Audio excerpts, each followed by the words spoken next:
to see that sense of security shattered by an individual, a white supremacist who has engaged in an act of terrorism.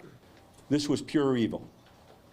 It was straight up racially motivated hate crime from somebody outside of our community, outside of the city of good neighbors.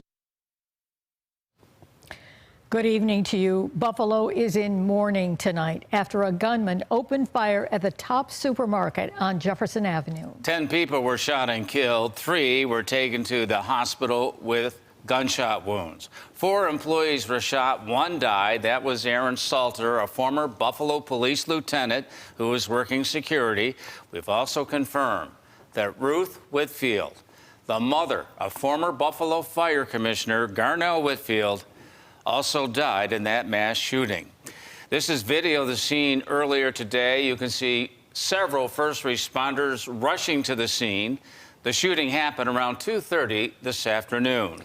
The suspect has been identified as Peyton Gendron. He was arraigned downtown tonight.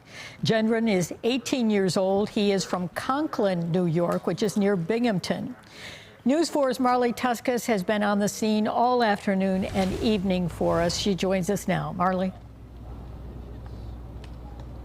Don and Jackie, this is still very much an active scene. All of the hours later, I'm going to step out of the way and have my photographer Allison show you guys what the scene still looks like at this hour. We still have the area blocked off surrounding the Tops here on Jefferson Avenue. Police are continuing to direct traffic away from this area, though we did just see some cars, or rather people being able to get into the parking lot to get their cars and drive them out. We also saw what appeared based on social media videos that we saw the suspect's car getting towed out of the parking lot.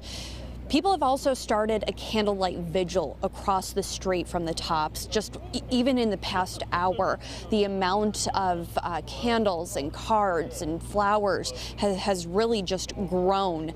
You know, again, this happened hours ago and the scene is still active. People are still here mourning outside of it. Just a breakdown of what we know at this hour. According to Buffalo Police Commissioner Joseph Gramaglia, rather, this all unfolded around 2:30 this afternoon when the suspect, who we have learned is 18-year-old Peyton Gendron, drove all the way to the Tops parking lot here on Jefferson Avenue. That's when he shot a total of 13 people, 4 outside in the park, 9 inside. Buffalo police tell us 4 of the victims are Tops employees, including a retired Buffalo police officer who you both just noted. He was working as a security guard for the store here today. In total, 10 people were killed. Erie County District Attorney John Flynn charged Gendron with murder in the first degree. That's the highest murder charge here in New York State. It carries a sentence of life without parole. While Flynn says there will likely be additional charges, he did want to see Gendron behind bars as soon as possible. And that charge of murder in the first degree carries with it a life without parole sentence. Now, there are 2 aspects of the murder in the first degree charge that potentially could be charged here. The one obviously is crystal clear right now. There is a certain subdivision of the murder in the first degree that accounts for multiple individuals getting shot and killed, which is what we have here.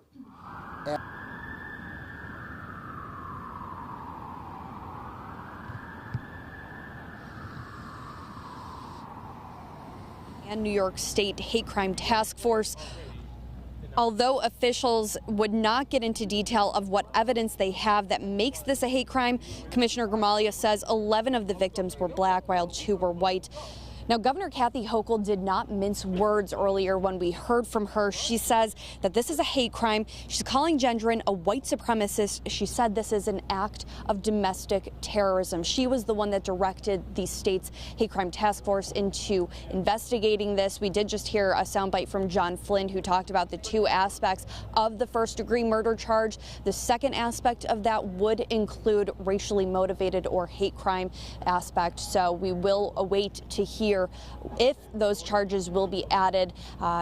and we will also wait to hear if there will be a felony hearing, though one is scheduled for later in this week. As for now, reporting live outside of the Tops on Jefferson Ave, Marley Tuskus, News 4. Marley, thank you. Now, the wheels of justice are already in motion in this case. Kelsey Anderson was inside city court for the suspect's arraignment. Kelsey can describe to us what she saw tonight.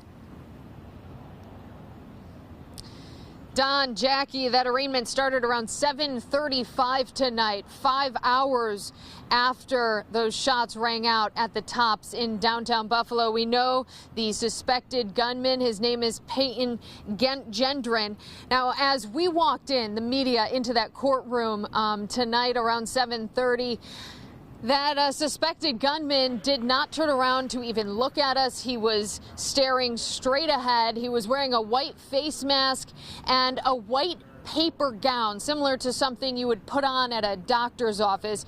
He had no shoes on. All he had on were boxers and a metal blue bracelet on his wrist. There were about 5 to 6 officers surrounding him inside that courtroom. And we were told there he's charged with murder in the first degree. His lawyer requested a forensic exam and put in a plea of not guilty for his client. Now, he did stand up and he answered the judge. The only words we heard out of his mouth tonight, quote, "I understand my charges."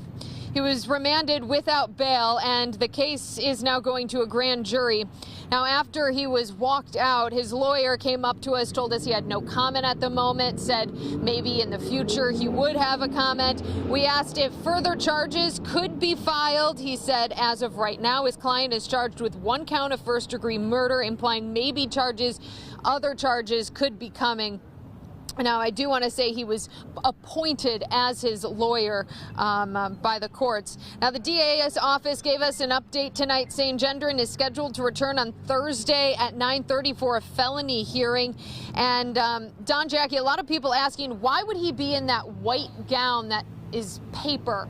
Well, we are told by sources tonight that he is on suicide watch, and potentially that paper gown would make it harder to hurt himself if he was wearing something else. Also, earlier in the night, Don, Jackie, you guys asked me, was there anyone in the audience, in the courtroom, that could maybe be a family member or a friend or anything of the suspected gunman? I did not see anybody else except for media in that courtroom tonight. In downtown Buffalo, Kelsey Anderson, News 4.